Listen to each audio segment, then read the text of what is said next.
घोड़ी के वेद की ऋचा भी कहती है कि ना कौन जानता है कौन कहाँ से आया है और कौन कहाँ जाएगा। ये साफ करता है कि अन्य योनियां भी हैं जिसमें बड़ी संभावना है कि मनुष्य भटक जाएगा।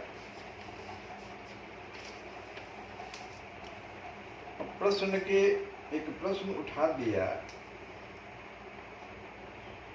कि गुरुदेव भजन करने कहते हैं,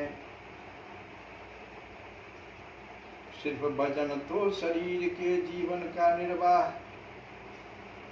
नहीं कर पाएगा, गृहस्थाश्रम है, फिर जीवन का निर्वाह कौन करेगा? गुरुदेव तो कहते हैं कि भजन करो, सब कुछ तुम्हारा, योग क्षेमम वाम्य हम, भगवान सब करेंगे। तो ये प्रश्न उठ जाता है, जिनको कम श्रद्धा है, विश्वास है, गुरु पर भी कम श्रद्धा है और शास्त्र पर तो है ही नहीं, वहाँ थोड़ा सा संकेत है कि पेट में जब यह जीव आता है तो कैसे माता को दूध उतर जाता है, कौन भोजन की व्यवस्था कर देता है? परमात्मा। तो जब वहाँ परमात्मा भोजन की व्यवस्था कर देता है, जब तक वह चलने फिरने लायक नहीं है तब तक परमात्मा सारी व्यवस्था करता है। फिर अभी कहाँ से ये प्रश्न उठता है कि मैं ही सब कर रहा हूँ?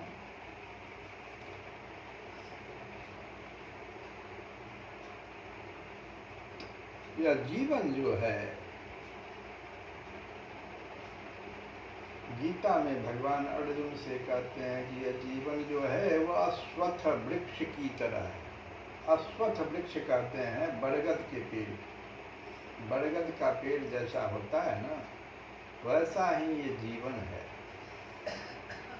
क्या भगवान अर्जुन से कहना चाहते हैं?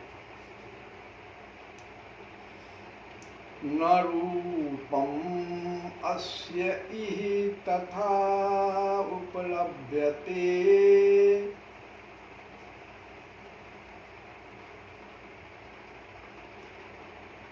न अन्तः न च आदि न च सम्प्रतिष्ठा।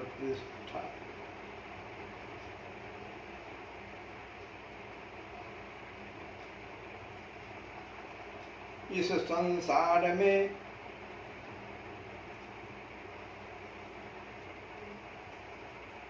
जो वृक्ष की चर्चा है यहाँ पर, तो देखो इस वृक्ष के वास्तविक स्वरूप का बोध नहीं हो सकता, क्योंकि नहीं इसके कोई आदि है। उस वृक्ष का आदि खोजोगे और कोई बरगद के पेड़ के नीचे चला जाए, सोचेंगे इसका जड़ कहाँ है भाई? आदि में तो जड़ कहाँ मिलेगा उसको? पृथ्वी पर तो दिखाई नहीं पड़ेगा। तो न इसका कोई आदि है और न अंत है। ऊपर ऐसे देखेगा तो अंत भी नहीं कुछ दिखाई पड़ेगा। अश्वत्थ वृक्ष से भगवान अश्वत्थ वृक्ष का उदाहरण दे रहे हैं अर्जुन को। कहते हैं न अंतः न च आदि न च संप्रतिष्ठा। संप्रतिष्ठा का आधार।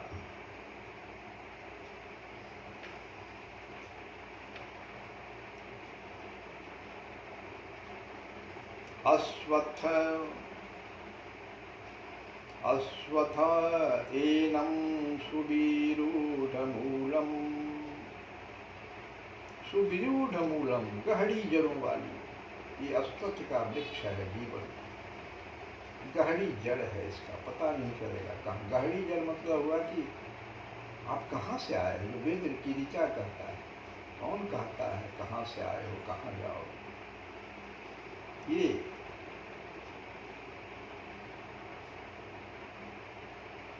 तो अश्वत्थ एनं सुविरूढ़मूलम् असंगशस्त्रेण दृढ़ेन छित्त्वा। तो फिर ऐसा जो वृक्ष है, ये जीवन इस तरह का जो वृक्ष है, उदाहरण दे, तो फिर भगवान से अर्जुन पूछता है कि तो फिर कैसे हम इससे पार पाएंगे? भगवंत कहते हैं असंग शस्त्रेण, विरक्ति रूपी शस्त्र से, असंग शस्त्रेण दृढ़ेन, दृढ़ इच्छा के साथ, छित्वा काट दो,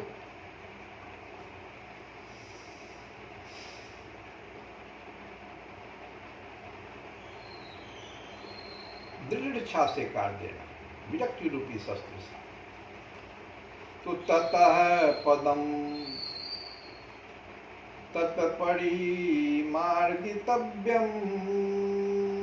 उसके बाद आप खोजिए, जब काट दिए तो तत्परिमार्गितव्यम, उसे खोजना चाहिए।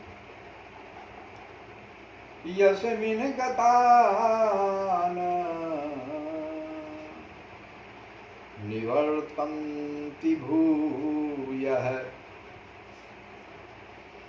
तमेव चाद्यं पुरुषं प्रपद्ये, यतः प्रवृत्तिः प्रसूता पुराण्य। पूरे का अर्थ समझिए। इस संसार में इस वृक्ष के वास्तविक स्वरूप का बोध नहीं हो सकता, और न ही इसके आदि अंत और निरंतर अस्तित्व को जाना जा सकता है। संसार रूपी वृक्ष का तो बरगद से जिसकी उपमा किए दिए, अतः इस गहन जड़ों वाले अश्वत्थ वृक्ष को कहा, इसके पीछे ज्ञान साधना से क्यों इसमें जाते हो? संभव नहीं है। इसका न आदि है न अंत है, निरंतर ये अस्तित्व को बनाए रखता है इस संसार में। तो करो क्या? इसके गहन जड़ों वाले, क्योंकि संसार जो है ऐसे नहीं बना है, बहुत इसका जड़ बहुत गहरा है। तो गहन जड़ों वाले अश्वत्थ वृक्ष को विरक्ति रूपी सशक्त शस्त्र से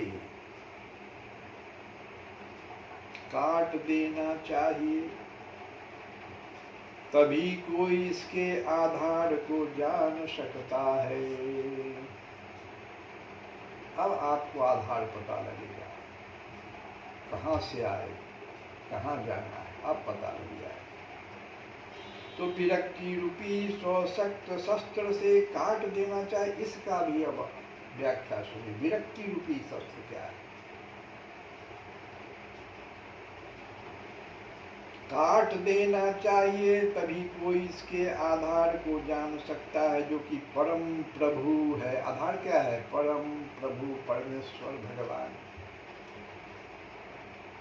जिनसे ब्रह्मांड की गतिविधियों का अनादिकाल से प्रवाह हुआ है, और उनकी शरण ग्रहण करने पर, सिर्फ काट ही नहीं दो, उनकी शरण ग्रहण करने पर, जब भगवान को पहचान गए, आधार को समझ गए, तो उनकी शरण ग्रहण कर लो, फिर कोई इस संसार में लौट कर, अर्जुन सुनो, फिर इस संसार में लौट कर नहीं आना पड़ता। अर्जुन के प्रश्न का उत्तर। तो ये विरक्ति रूपी सशक्त शस्त्र से काट देना चाहिए, क्या इसका अर्थ क्या है, ये समझना बहुत जरूरी है। तो कहते हैं देहधारी जीवात्माएं संसार में डूबी रहती है, ये संसार में डूबी रहती है।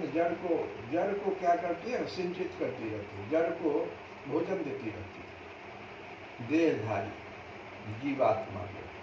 कैसे? निरंतर जन्म निर्मृत्यु के चक्र में घूमती रहती है, यही उसका जड़ मजबूत करना है। अगर मान लो जन्म मृत्यु के चक्कर से ये जीवात्मा बच जाए, तो जड़ कहाँ, संसार का जड़ बचेगा कहाँ? जीवात्मा तो मुक्त हो जाए। और इस अश्वत्थ वृक्ष की प्रकृति को समझने में इतना ही नहीं गलती करता है, संसार में डूबी रहती है जीवात्मा और इस अश्वत्थ वृक्ष की प्रकृति को समझने में असमर्थ हो जाती है। उसका जड़े नहीं पता चलता, प्रकृति का समझ, प्रकृति समझोगे तब तो क्या कर गलती करता है जीवात्मा। वह इस वृक्ष को,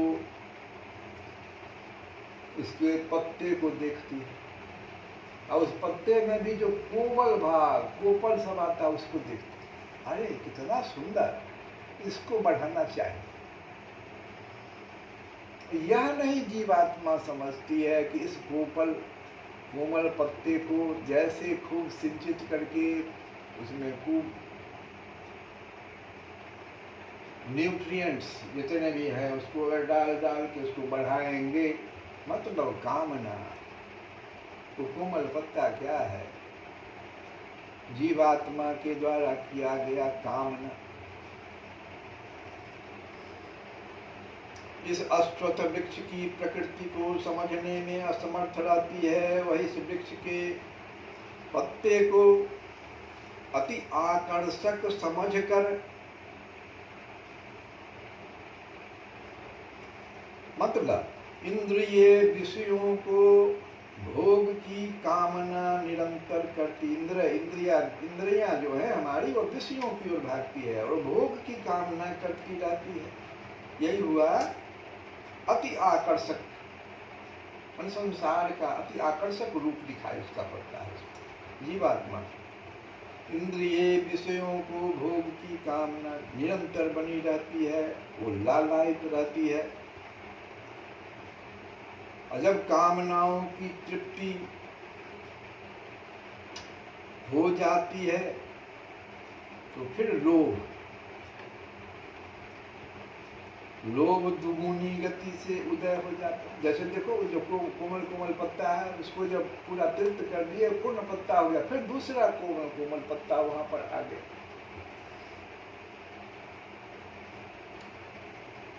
लोभ दुगुनी गति से उदय हो जाता है और पूर्ति में जब वह जीवात्मा और समर्थ हो जाता है, पूर्ति में बाधा होने लगती है तो क्रोध उत्पन्न हो जाता है। अब देखो कैसे उसका बुद्धि जो है भ्रमित होगा, उस जीवात्मा का बुद्धि अब भ्रमित होगा।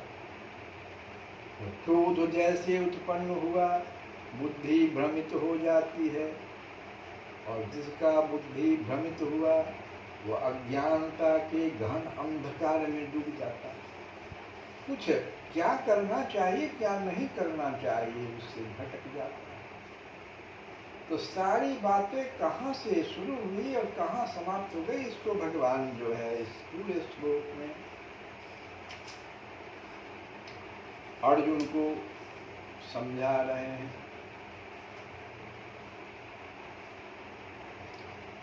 अगर इस चीज को हम समझ जाएं, भौतिक पुरुषों सुखों को प्राप्त करने के जीवात्मा के सभी प्रयास, अर्थात गोपल को पालित करने का प्रयास, ये जीवात्मा जो है भौतिक सुखों को प्राप्त करने का जितना प्रयास करता है, इसका मतलब हुआ गोपल को पालित करने का प्रयास। केवल उससे होगा क्या? वृक्ष की जड़ों को और अधिक भूमि पर भेजकर, मतलब आप जड़ को बढ़ा रहे हैं। वृक्ष के जब जड़ को आप बढ़ा रहे हैं, मतलब जन्म मृत्यु का और चक्कर में जा रहे हैं। अधिक भूमि पर भेजकर उसे पुनः अधिक विकसित करना ही तो हुआ।